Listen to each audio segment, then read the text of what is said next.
गुरु का गरिमा मंडित ज्ञान बलिहारी लूं रे, ज्ञान की नित्य निराली शान बलिहारी लूं रे। बोधि प्रदाता, दृष्टि प्रदाता, अनंत उपकारी पूज्य विराट गुरुदेव को भाववंदन। जय हो। अभी हाल ही में एक पिक्चर सोशल मीडिया पर बहुत वायरल हुई। चूँकि सत्य घटना है इसलिए लोगों ने इस पर ध्यान भी बहुत दिया। कुछ दिन पहले की बात, कर्नाटक की एक वाइल्ड लाइफ सैंक्चुरी की ये घटना है।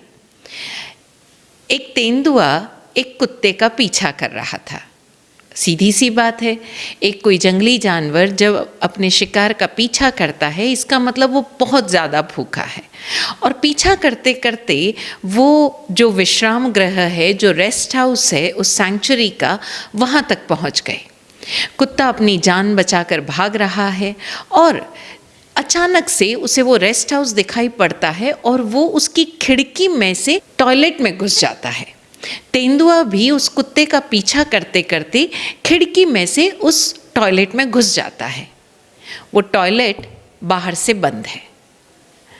अब कुत्ता डर के मारे उस टॉयलेट के एक कोने में जाकर छिप जाता है। तेंदुआ भी थोड़ी देर इधर उधर देखकर, आसपास की चारदीवारी देखकर एक तरफ बैठ जाता है। बड़ी हैरत की बात, आप पिक देख पाते तो उस एक पिक्चर में तेंदुआ एक तरफ बैठा है टॉयलेट में और कुत्ता दूसरी तरफ बैठा है। हैरानी कर देने वाली बात, 12 घंटे तक यही स्थिति रही।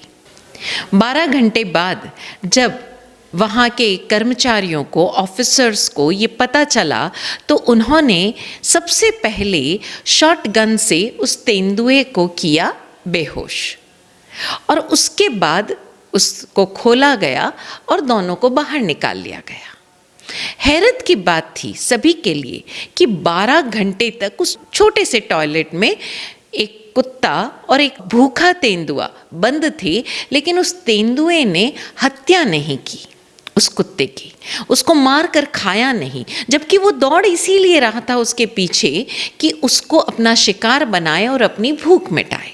इस हैरत ने सभी लोगों को वहाँ के रिसर्चर्स के पास पहुँचाया, और जैसे ही उन रिसर्चर्स को इस पूरी घटना की जानकारी हुई तो उन्होंने बड़े प्रेम पूर्वक सबको समझाया कि ये जो वन्य जीव होते हैं इन्हें अपनी स्वतंत्रता यानी अपनी आज़ादी सबसे ज़्यादा प्रिय होती है, और उस आज़ादी के छिन जाने मात्र की कल्पना से उन्हें इतना गहरा दुख पहुंचता है, वो इतने गहरे अवसाद में चले जाते हैं कि वो अपना सब कुछ भूल जाते हैं, यहाँ तक कि भूख भी।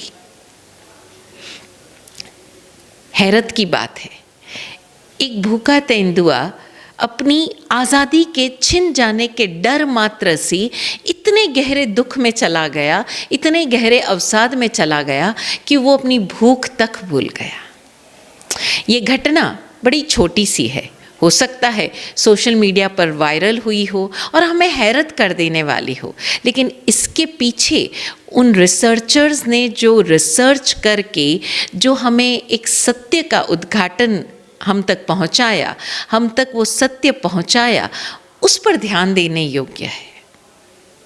वो सत्य सिर्फ इतना कि अपनी आज़ादी, अपना होनापन, अपनी स्वतंत्रता के छिन जाने मात्र से एक वन्य जीव गहरे अवसाद में चला जाता है, गहरे दुख में चला जाता है। अब इस सत्य को हम इंसानी समाज पर ज़रा लागू करके देखें।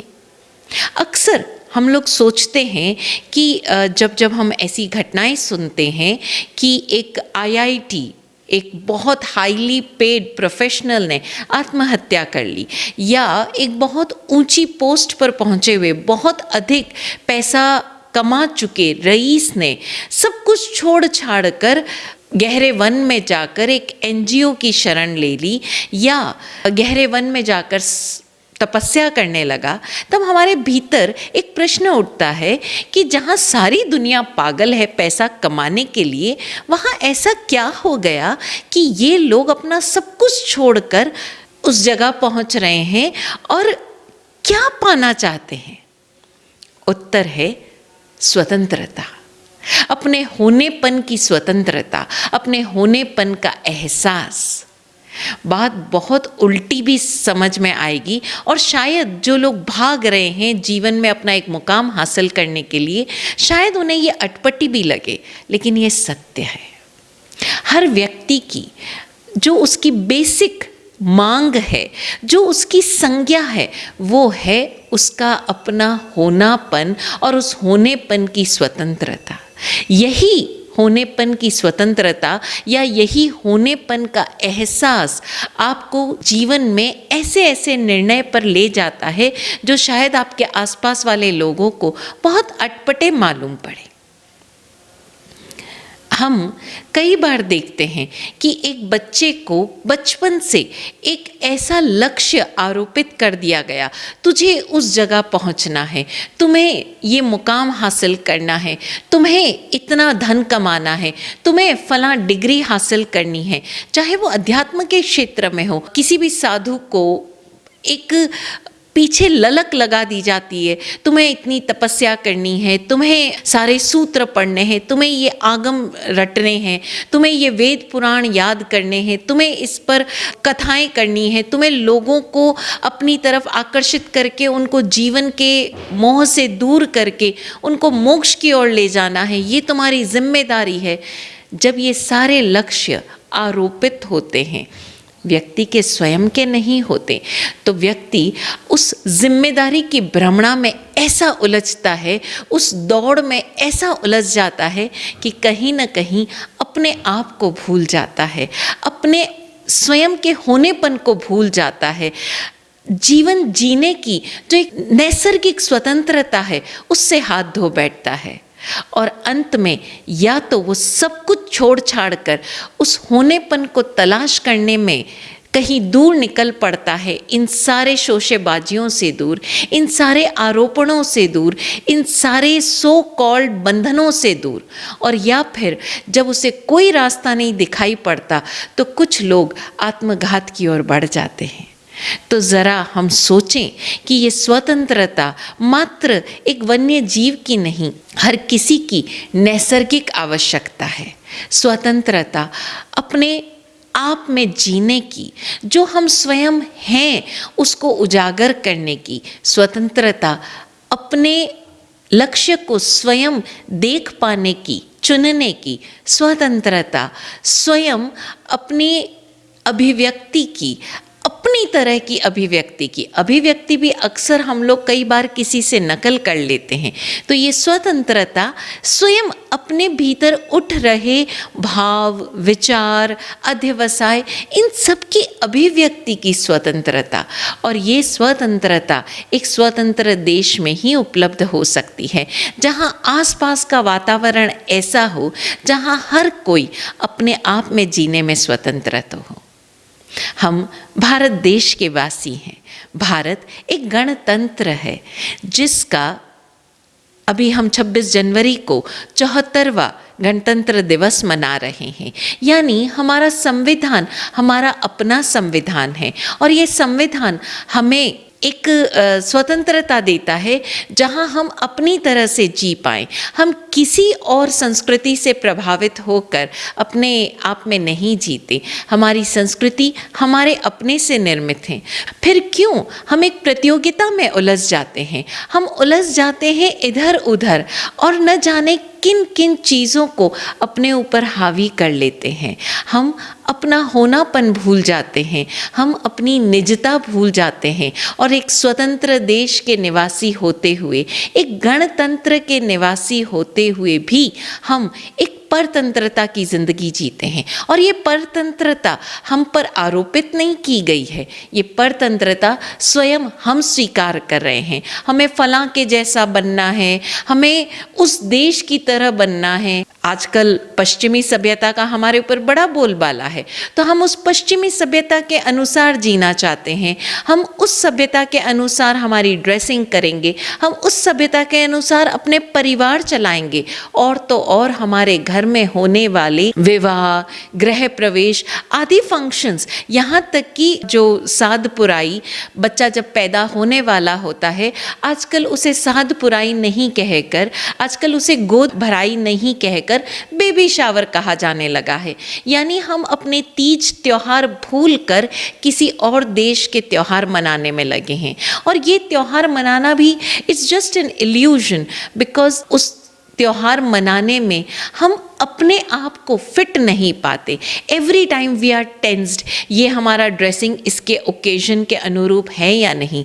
वैसे देखा जाए तो भारत में अगर हम ज़रा सा साउथ इंडिया की तरफ आए तो आज भी वहाँ की शादियों पर, कम से कम विवाह संस्कारों पर और उसकी ड्रेसिंग पर अभी भी पाश्चात्य सभ्यता का उतना असर नहीं पड़ा है।